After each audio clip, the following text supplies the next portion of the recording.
Hai minasang, Genki desu ka? Kali ini ada materi Keigo. Apa itu Keigo? Ya, bahasa hormat dalam bahasa Jepang. Minasang, seperti di Indonesia, di Jepang juga memiliki tata bahasanya sendiri yang tentunya penggunaannya digunakan dalam waktu dan kondisi tertentu. Sebut saja salah satunya adalah keigo, yang merupakan tata bahasa kesopanan di Jepang. Pemakaian keigo, ragam bahasa hormat, menjadi salah satu karakteristik bahasa Jepang. Ungkapan kebahasaan serupa keigo tidak tampak di dalam bahasa Indonesia. Bahkan keigo ini dibedakan lagi menjadi beberapa tingkatan untuk penggunaannya. Hal ini bertujuan agar penggunaannya lebih tepat sasaran dan sesuai. Jangan sampai salah penggunaan dan justru membuat kalimat menjadi aneh dan justru tidak sesuai. Karena itu penting untuk mempelajarinya secara lebih lanjut di pembahasan kali ini. Yang pertama ada pengertian keigo. Sebelumnya sudah disinggung sedikit bahwa keigo ini merupakan tata bahasa kesopanan yang ada di Jepang. Namun, apa arti sebenarnya? Jadi, bahasa ini sering disebut juga sebagai tuturan honorific atau tuturan kesopanan dan bahasa hormat. Penggunaannya biasanya oleh penulis bahasa Jepang, penutur, pembicara umum, orang biasa, maupun orang-orang lain yang juga terlibat. Selanjutnya, untuk parameter keigo. Pada dasarnya, keigo dipakai untuk menghaluskan bahasa yang dipakai orang pertama, yaitu pembicara atau penulis, untuk menghormati orang kedua, yaitu pendengar atau pembicara, dan orang ketiga, yaitu yang dibicarakan. Jadi yang dipertimbangkan pada waktu menggunakan keigo adalah konteks tuturan termasuk orang pertama, orang kedua, dan orang ketiga. Nakao Toshio dalam buku Sujianto 1999 halaman 149 menjelaskan bahwa keigo ditentukan dengan parameter sebagai berikut. Minasang, silahkan disimak untuk kolom berikut ya. Di sini ada parameter dan keterangannya. Untuk parameter yang pertama adalah usia. Keterangannya tua atau muda, senior atau junior. Kemudian untuk status keterangannya atasan atau bawahan, guru atau murid. Kemudian jenis kelamin keterangannya pria atau wanita lebih banyak menggunakan keigo. Kemudian untuk keakraban, keterangannya adalah orang dalam atau orang luar terhadap orang luar memakai keigo. Kemudian untuk parameter selanjutnya adalah gaya bahasa. Keterangannya bahasa sehari-hari, ceramah, perkuliahan. Kemudian untuk parameter selanjutnya adalah pribadi atau umum. Keterangannya adalah rapat, upacara, atau kegiatan lainnya. Kemudian untuk parameter yang terakhir adalah pendidikan. Keterangannya adalah berpendidikan atau tidak, yang berpendidikan lebih banyak menggunakan keigo. Minasang, selanjutnya adalah jenis keigo atau bahasa sopan dalam bahasa Jepang. Pada umumnya, keigo dibagi menjadi 3 kelompok. Sebagai contoh, menurut Nomura Masaki dan Koike Seiji dalam Nihongo Jiteng tahun 1992, halaman 54, membagi keigo menjadi Sonkeigo, Kenjougo, dan Teineigo. Lalu, menurut Hirai Masao dalam Shinkokugo Handobuku tahun 1982, halaman 131 sampai 132 membagi keigo menjadi Teineigo, Sonkeigo, dan Kongsongo. Pada bagian berikut akan dijelaskan semua jenis keigo tersebut satu demi satu. Ya, dalam buku Sujianto tahun 1999 halaman 150 sampai 156. Bahasa hormat tingkatan Teneigo. Kata Tainei berarti sopan, sehingga bentuk Taineigo biasa diartikan dengan bentuk sopan. Karena tingkatan Taineigo ini kalimatnya berakhiran dengan kopula titik-titik des atau verba bantu nani-nani masuk. Maka disebut pula ragam nani-nani desu atau nani-nani masuk. Tingkatan Taineigo merupakan salah satu bagian dari Keigo atau bahasa hormat dalam bahasa Jepang. Pembicara menggunakan tingkatan ini untuk menyatakan rasa hormat dan biasanya memperindah suatu pokok pembicara secara langsung terhadap mitra bicaranya. Umumnya bentuk tingkatan ini mempunyai ciri-ciri kalimat akhirannya berakhiran dengan kopula nani-nani desu dan verba bantu nani-nani masuk. Untuk contoh kalimat bahasa hormat atau teneigo adalah miru kuo nomimasu, artinya saya minum susu. Contoh yang kedua, nihong ryori wa oishi desu, artinya masakan Jepang enak. Contoh yang ketiga, hantoshi gurai naraimashita, saya telah belajar kira-kira setengah tahun.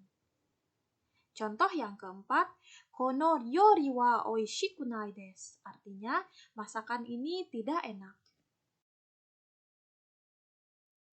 Minasang, untuk penjelasannya, verba nomimasu atau minum merupakan contoh tingkatan taineigo yang berasal dari perubahan verba nomu dan verba naraimashita atau belajar dalam bentuk lampau. Berasal dari verba narau atau futsu, artinya biasa, untuk mengubah verba dalam tingkatan futsugo menjadi tingkatan taineigo. Caranya dengan menambahkan verba bantu nani-nani masu dan mashita dalam bentuk lampau. Dalam kamus bahasa Jepang, verba-verba dalam bahasa Jepang umumnya hanya dapat dijumpai dalam bentuk futsugo. Sedangkan oishi artinya enak dan oki artinya besar merupakan contoh kata sifat yang berakhiran i atau ikeyoshi. Untuk mengubah kata sifat dan kata benda dalam bahasa Jepang yang masih berbentuk tingkatan futsugo agar menjadi tingkatan teineigo, maka tinggal menambahkan kopula des di belakang kata sifat dan kata benda tersebut. Selanjutnya adalah bahasa hormat tingkatan futsugo. Tingkatan futsugo dalam bahasa Jepang merupakan tingkatan yang paling dasar. Maksudnya tingkatan ini dipakai oleh pembicara kepada lawan bicaranya yang sudah akrab. Tingkatan futsugo mempunyai ciri-ciri sebagai berikut. Yang pertama berakhiran dengan nani-nani da atau de aru. Kemudian berakhiran dengan verba bentuk futsukei, seperti bentuk nani-nani ru. Minasang, untuk contoh kalimat bahasa hormat tingkatan futsugo. Contohnya, saito tachi wa bun wo tsukuru, artinya murid-murid membuat kalimat. Contoh yang kedua, kono yakimeshi wa totemo umai, artinya nasi goreng ini enak sekali. Contoh yang ketiga, Ishida-kun wa namakemono de wa nai, artinya Ishida bukan pemalas. Minasang, untuk penjelasannya adalah pada contoh-contoh kalimat tingkatan futsugo atau verba futsugo tidak memiliki perubahan, sedangkan dalam bentuk lampau mengalami perubahan. Seperti tsukuru artinya membuat dan kata bentuk lampau dari kau artinya membeli. Pada contoh kalimat yang memakai kata sifat ikeyoshi tidak mengalami perubahan.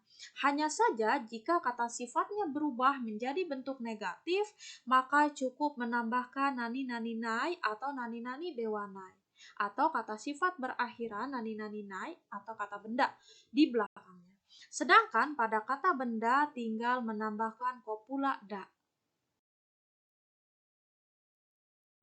Minasang, selanjutnya adalah bahasa hormat tingkatan sonkeigo. Tingkatan Songkeigo adalah bagian tingkatan keigo atau bahasa hormat dalam bahasa Jepang yang dipakai untuk menghormat kepada lawan bicaranya.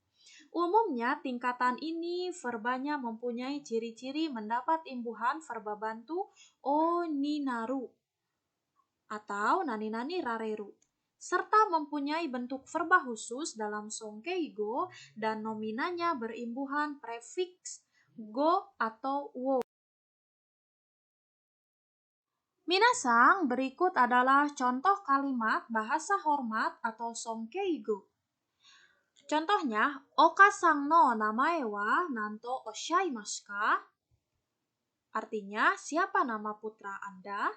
Contoh yang kedua, Kachou wa mou kaerarimashita. Artinya, Pak Manajer sudah pulang. Contoh yang kedua, Sensei wa irashaimasu ka? Artinya, Pak Guru ada?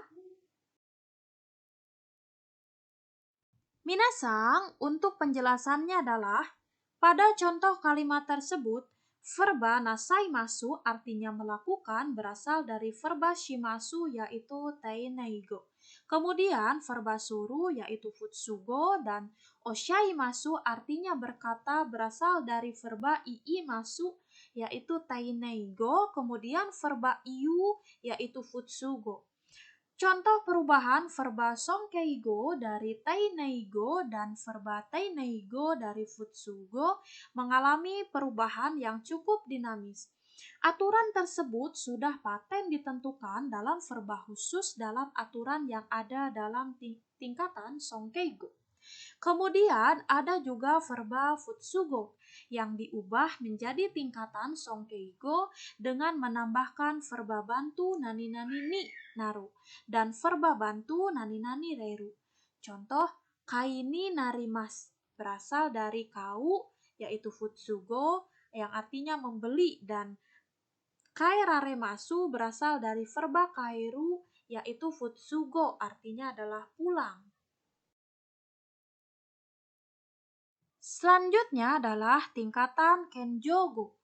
Tingkatan Kenjogo merupakan salah satu bagian dari Keigo atau bahasa hormat bahasa Jepang yang dipakai terhadap lawan bicara atau terhadap orang yang dibicarakan dengan cara merendahkan diri. Umumnya, bentuk tingkatan Kenjogo mempunyai ciri-ciri verbanya terdiri dari verba khusus Kenjogo, verba bantu go atau o shuru, dan nominanya juga ditambahkan dengan prefiks o atau go di depannya.